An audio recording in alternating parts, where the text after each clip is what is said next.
The court had due powers and could annul any law that is un-Islamic.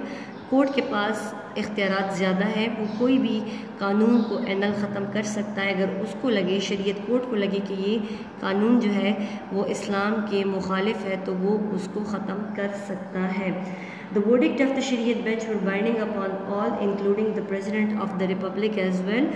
شریعت court کا فیصلہ ہر بندے پہ بائنڈ کرتا ہے، ہر بندے پہ باؤنڈ لاگو ہوتا ہے، اور اس میں پریزیڈنٹ آف دا کنٹری بھی شامل ہے، یعنی شریعت کورٹ کا فیصلہ ان پر بھی لاگو ہوتا ہے۔ اس کے علاوہ جو ہے اس کا مقصد مین یہ تھا کہ ہمارے ملک میں اسلامی معاشرے کی بنیاد رکھی جائے اور اسلامی معاشرے کے اکارڈنگ یا اسلام کے مطابق جو ہے وہ مسئلے مسائل کو حل کیا جا سکے۔ Next point is blasphemy act. What is blasphemy? Blasphemy mean گستاخی یا نافرمانی یا کفر کرنا۔ بلاسفمی ایکٹ کی بنیاد رکھی گئی۔ Article 298 of the constitution was amended. Article 298 کو امینڈ کیا گیا 1973 کے، اور جس میں یہ کہا گیا تھا کہ anyone who found guilty of the blasphemy toward the righteous caliphs of the Prophet sallallahu alaihi wasallam or the family member of the Prophet sallallahu alaihi wasallam or the companion of the Prophet sallallahu alaihi wasallam could get up to 3 years of the rigorous imprisonment or fine or both۔ rigorous imprisonment کا مطلب ہے قید بامشقت، کہ اگر کوئی بندہ خدا نخواستہ یا نعوذ باللہ ہمارے نبی صلی اللہ علیہ وسلم کی توہین یا ان کے صحابہ کرام کی توہین کرتا ہے یا ان کی ازواج مطہرات کی توہین کرتا ہے تو ان پر یہ آرٹیکل اپلائی ہوگا، ان پر 3 سال کی قید بامشقت ہوگی، یا پھر ان سے فائن لیا جائے گا، یا پھر دونوں اکٹھے فائن اور قید دونوں ہو سکتے ہیں۔ نیکسٹ ہے point number 5، Pak studies and اسلامیات made the compulsory subject by Zia ul-Haq. Zia الحق نے پاک اسٹڈیز کو، پاکستان اسٹڈیز کو اور اسلامیات کو جو ہے وہ کمپلسری لازمی سبجیکٹ قرار دیا، جس کو ڈگری لیول تک پڑھنا ضروری تھا اور ضروری ہے۔ نیکسٹ ہے ہمارے پاس احترام Ramzan ordinance. In 1981 Zia promulgated احترام رمضان آرڈیننس، جس میں جو ہے وہ which proscribed the smoking, eating and drinking by all Muslim in the public places, کہ کسی بھی پبلک پلیس میں رمضان کے مہینے میں کھانا پینا یا اسموکنگ کرنا منع ہے۔ اگر تو کوئی گلٹی ملتا ہے اس طرح کا یا کوئی یہ لا کو وائلیٹ کرتا ہوا نظر آتا ہے، یعنی رمضان میں کھاتے پیتے پبلک پلیس پہ نظر آتا ہے، تو اس کے لیے جو ہے وہ پنش ہوگا، 3 منتھ کی قید ہوگی یا فائن، یا پھر قید اور فائن دونوں اکٹھے لیا جا سکتا ہے۔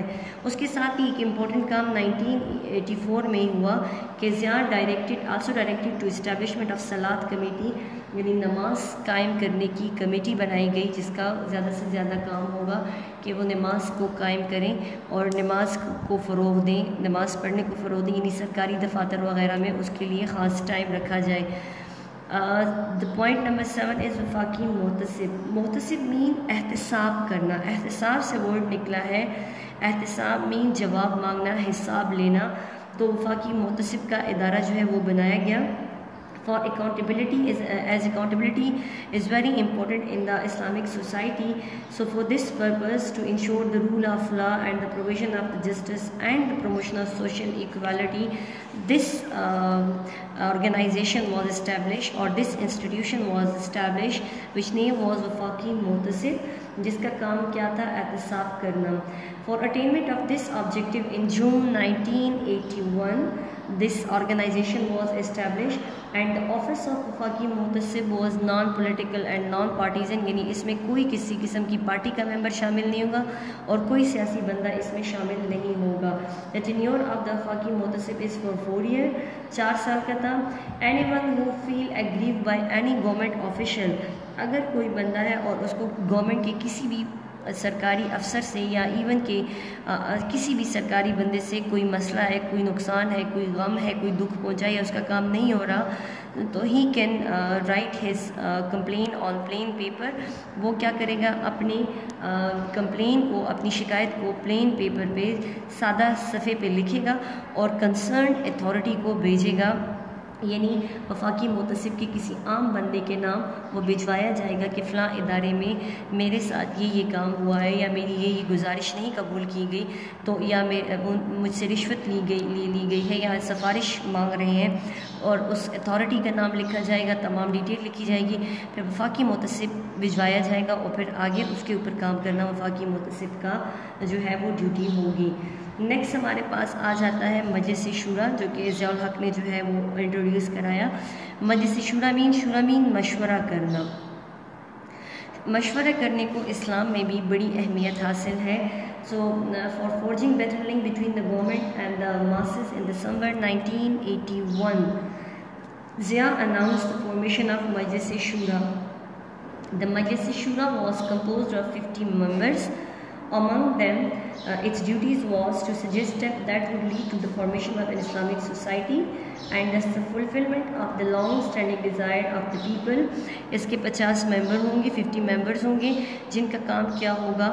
گورنمنٹ کو مشورہ دینا، گورنمنٹ کو صلاح دینا کہ وہ کیسے کیا سٹیپ اٹھائے جس سے معاشرہ جو ہے وہ اسلامی بنیادوں پر بن سکے یا اسلامی معاشرہ بن سکے۔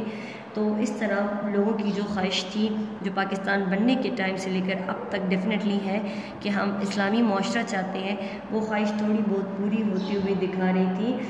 As its role was to expedite the smooth transition toward an Islamic democratic social order. اس کا مین کام کیا تھا کہ اسلامی نظام کو متعارف کرانا جو کہ اسموتھ طریقے سے، ہموار طریقے سے، جس میں کوئی لڑائی جھگڑا نہ ہو، بلکہ ان 50 ممبرز کے مشورے سے۔ اور یہ جو ممبرز تھے یہ کوئی عام ممبرز نہیں تھے، یہ کافی پڑھے لکھے لوگ تھے، ان میں آپ کے پاس بہت سے علماء بھی شامل تھے جن سے مشورہ لینا تھا کہ اسلامی معاشرے کی بنیاد کیسی رکھنی ہے۔ Now the last topic is interest-free banking. With the objective of freeing the economic system of the curse of the usury, Zia took certain steps that led to the introduction of interest-free banking in all the banks. Banks میں سے interest کا خاتمہ کرنا، سود کا خاتمہ کرنا، اور جو یوزرز ہیں یا جو استعمال کرنے والے ہیں ان سے لالچ کا خاتمہ کرنا، جو کہ بینک میں پیسے صرف اس لیے رکھتے ہیں کہ اس پہ انٹرسٹ لے گا، چونکہ انٹرسٹ جو ہے اسلامک سوسائٹی میں ناقابل قبول ہے۔ اسلام سود کے سخت مخالفت کرتا ہے، اس لیے اسلامی معاشرے کو بنانے کے لیے اس جیسے جو برائی ہے اس کا خاتمہ ضروری تھا۔ تو ضیاء الحق صاحب نے بینکس میں سے انٹرسٹ کو ہٹانے کا بھی سوچا اور اس کے لیے سٹیپ اٹھایا، اور بینکس جو تھے، بہت سے بینکس ایسے تھے جن میں انٹرسٹ فری جن کو کر دیا تھا، جن میں اکاؤنٹس پہ کسی قسم کا سود نہیں لیا جا سکتا تھا اور نہ اس پہ سود لگتا تھا۔